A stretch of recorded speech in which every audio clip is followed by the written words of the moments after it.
Sir Pakistan काफ़ी समय से इनफैक्ट जब से इमरान खान का जो जिस तरह से सत्ता से जाना हुआ उसके बाद से लगातार पाकिस्तान में एक ऐसी हलचल मची हुई है जो शांत होने के लिए कभी दिखाई नहीं दे रही है। अभी पाकिस्तान को लेकर इस तरह के सवाल आते रहते हैं कि पाकिस्तान में सिविल वॉर हो सकता है। हमने देखा कि आटे को लेके जो क्राइसिस नज़र आ रहे हैं और अलग-अलग जिस तरह की खबरें आती हैं उससे ये अंदेशे होते हैं, लगाए जाते हैं कुछ एनालिस्ट के द्वारा कि पाकिस्तान में सिविल वॉर जैसी सिचुएशन पैदा हो सकती है। इस पे मैं आपसे जानना चाहती हूँ कि आखिर किस तरह के हालात हैं वहाँ पर क्योंकि अभी आप रिसेंटली पाकिस्तान से वापस आए हैं?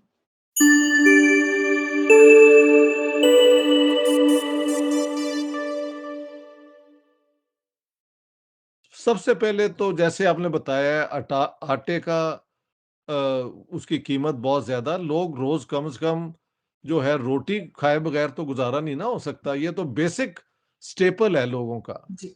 और अगर उसकी कीमत कोई ₹30 एक रोटी, कोई ₹40 बता रहा है, तो ये आम बंदे के जो गरीब तो बेचारे पिसे ही हुए हैं सदियों से। इवन मिडल क्लास के लिए ये एक बहुत बड़ा प्रॉब्लम हो गया है। क्योंकि रोटी के अलावा प्याज, टमाटर जो इंडिया से बड़े सस्ते मिल रहे थे, वो हमने तो लेने नहीं है। हमने बाहर से 4 गुना, 5 गुना ज़्यादा कीमत पे वो खरीदना है। ये हमारी आइडियोलॉजिकल एक ऑब्सेशन है, नथिंग फ्रॉम इंडिया। हालाँकि ये भी एक आज के दौर का इमरान खान, पोस्ट इमरान खान ये ज़्यादा हो गया है।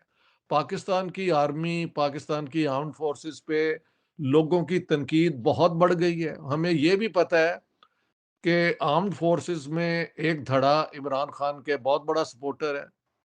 बाकी जो हैं वो मेन स्ट्रीम जो होती है, कोर कमांडर्स और चीफ ऑफ आर्मी स्टाफ उसके साथ बीच में है। फिर लोअर रैंक्स में भी यही हालत है। कुछ लोग इमरान खान के बहुत ज़्यादा सपोर्टर हैं, कुछ उसके खिलाफ हैं। उसकी वजह इमरान खान से ज़्यादा पॉपुलैरिटी से ज़्यादा जो यहाँ पे लूट मार हुई है ना, और लोगों के साथ बिल्कुल इंसाफ नहीं हुआ। आप ज़रा जाके वो जो हैं इनके घर देखें, नवाज शरीफ का, वो इतने एकड़्स में वो लगता है कि किसी वो होते थे ना पुराने ब्रिटिश लॉर्ड्स, अपने जी। उनकी एस्टेट्स। अब आप एक छोटे से गांव अमृतसर से आए, आपने चलो बिजनेस में कामयाबी की, हम भी जानते हैं ये कहाँ से शुरू हुए, फ्रॉम वेरी मॉडेस्ट सिचुएशन, लेकिन वर्किंग हार्ड, पूरी फैमिली में यूनिटी थी, तो ये अब पाकिस्तान के बड़े उमरा में से हो गए हैं। 5 फरवरी को पाकिस्तान में कश्मीर डे बनाया गया, तो वहां लोगों ने लिखा हुआ था कि कश्मीर तो जब आज़ाद होगा देखी जाएगी, पहले हमें तो आज़ाद करें। अब ये पंजाब के लोग कह रहे हैं। अच्छा, एक और पाकिस्तान में प्रॉब्लम है कि एक तो मैं बता रहा हूँ ना, सिविल वॉर जबकि स्टेट के ऑर्गन्स अलग हो जाते हैं। बलूचिस्तान में ऑलरेडी एक हमारे एक इंसर्जेंसी चल रही है। नॉर्थ वेस्ट फ्रंटियर में खास तौर पे फाटा जो फॉर्मर था, जी। हाँ जी, उसके अंदर तालिबान जो है उनका ठीक ठाक असर है, बल्कि ये भी खबर है कि पाकिस्तानी स्टेट के कुछ लोग उनके सिंपथेटिक हैं। तो वी आर बिल्कुल। Short of a civil war. Civil war अभी शुरू नहीं हुई, लेकिन सिविल वॉर का ब्रेकआउट हो जाना नामुमकिन नहीं है, लाइकली है। The atmosphere is very volatile. Volatile के ये किसी वक्त भी हालात कुछ भी हो सकता है। बेकाबू हो सकते हैं, जी। लेकिन सिविल वॉर अभी नहीं शुरू हुई, and I hope it does not happen, क्योंकि जो खून एब्सोल्युटली। खराबा होगा जी। उसका मुझे कुछ अंदाजा है, क्योंकि 47 में जो पंजाब में हुआ, तो वो मेरी आज तक I get haunted by those memories. मैंने खुद नहीं देखा, मैंने जो लोगों से बातें की और उन्होंने जो ऑफ़कोर्स बताया है, आपने उसमें काम किया है तो लूट बिल्कुल। मार जब होती है ना, तो फिर लोग पुराने पुराने बदले ले लेते हैं, और गरीबों के अंदर तो एक नफरत होती है ना कि इन उमरा ने हमें कभी मोहब्बत से नहीं देखा, कभी इंसान नहीं समझा, तो अगर जब उनके पास पावर आ जाए तो वो फिर उस पावर को बड़ा ब्रूटली भी इस्तेमाल कर सकते हैं। जी, बिल्कुल। गरीबों का और निचले तबकों का जो है ना बदला, वो हुँ, बहुत घिनौना हो सकता है। इसलिए बिल्कुल। As someone who wants Pakistan to stabilise, तो मैं उस खौफ से बहुत डरता हूँ। पाकिस्तान एक कौम नहीं बन पाया, भारत एक कौम है, ये मैं आपसे जी, जी। सवाल कर रही हूँ। उसमें 2 है ना मॉडल नेशनलिज्म के। जी, इंडिया ने जो अप्लाई किया वो प्रोग्रेसिव था, वो एनलाइटेंड था, और उसे कहते हैं the civic French model. Civic French model में एक धरती पे जितने लोग रहते हैं उनको अ, अपनी नेशन का हिस्सा माना जाता है। उनका मज़हब जो भी हो, उनकी एथनिसिटी जो भी हो, उन वो कोई ज़ुबान बोलते हैं, वो किसी भी सेक्ट से ताल्लुक़ रखते हों, इन चीज़ों को इनके बावजूद सबको इक्वल राइट्स दिए जाते हैं और इक्वल ड्यूटीज़ भी होती हैं।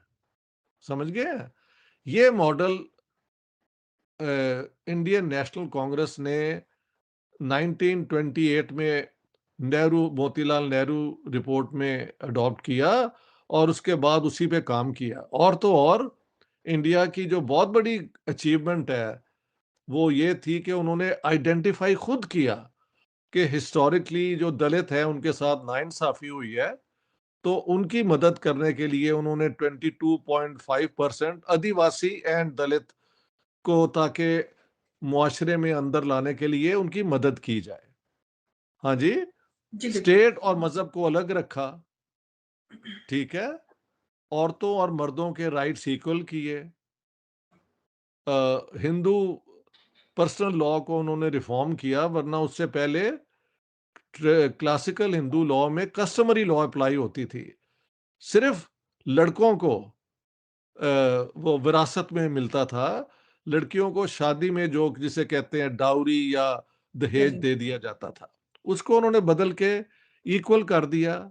मुसलमानों के साथ अलबत्ता उन्होंने, क्योंकि 1931 में ये एग्री किया था कि पर्सनल लॉ राइट, अप्लाई करेगी, वो आज तक अप्लाई होती है। हालाँकि 3 तलाक वाला काम खत्म कर दिया है, जिस पे मैं बहुत खुश हूँ। लेकिन बाकी भी जो चीज़ें हैं, मैं समझता हूँ मुस्लिम पर्सनल लॉ को खत्म करके सारे भारतीय जो हैं उनके एक ही हकूक होने चाहिए और एक ही राइट्स होने चाहिए। लेकिन India is going in that direction, तो ये आप लोगों अच्छा, की कामयाबी है। आपकी जी, नाकामी जो है वो है कि अभी तक भी इंडिया में बहुत गुर्बत है और अभी तक 100% लिटरेसी नहीं हुई। ये चाइना ने अचीव कर ली है। हालाँकि गुर्बत चाइना में भी है, लेकिन वो बहुत जल्दी से उसको ख़त्म कर रहे हैं। जी, इंडिया में अभी भी the poor are very poor, और मुझे आपके प्रोग्राम में कहते हुए कोई शर्म, या कहते हैं कोई आई शुड, दलित अभी भी जो हैं, आपको शहरों के बाहर उनकी जो बस्तियाँ हैं, वो बहुत बुरी हालत में हैं। ये कहने के बावजूद हिंदुस्तान की achievement within the 75 years are amazing, fantastic, ये मैं मानने को तैयार हूँ। पाकिस्तान में मसला क्या है? हमने कहा कि हम मुसलमान हैं, हमें इस्लाम को और मुसलमानों को बचाने के लिए एक अलग मुल्क चाहिए। ये पिछले ही दिनों जब मैं लाहौर में कराची में था, तो एक बड़े थिंक टैंक में एक रिटायर्ड एम्बेसडर ने कहा कि सर आप ये बताएं, आप बड़ी इंडिया की तारीफ ये वो कर रहे हैं, तो वो क्या हुआ था वहाँ पे गुजरात में? मैंने कहा यार, वो गुजरात का इंसिडेंट जो है अपनी जगह ठीक है, मासूम लोग मारे गए और जो भी रिस्पॉन्सिबल है, I don't do not condone that, लेकिन वहाँ पे इंक्वायरी हुई है, ये रिपोर्ट्स हैं। लेकिन आप ये बताएं कि जिन्ना साहब तो कहते थे मैं 2 करोड़ मुसलमानों को कुर्बान कर दूंगा, 7 करोड़ को आज़ाद कराने के लिए, इसलिए इंडिया के टुकड़े किए जाएँ 2। हाँ, तो मैंने कहा अभी तो चंद हज़ार का ही मसला है, अभी तो 2 करोड़ तक ही was ready to do it, what for? और अगर पाकिस्तान मुसलमानों के लिए, इंडियन मुसलमानों के लिए बना था, तो फिर खोलो ना दरवाजे।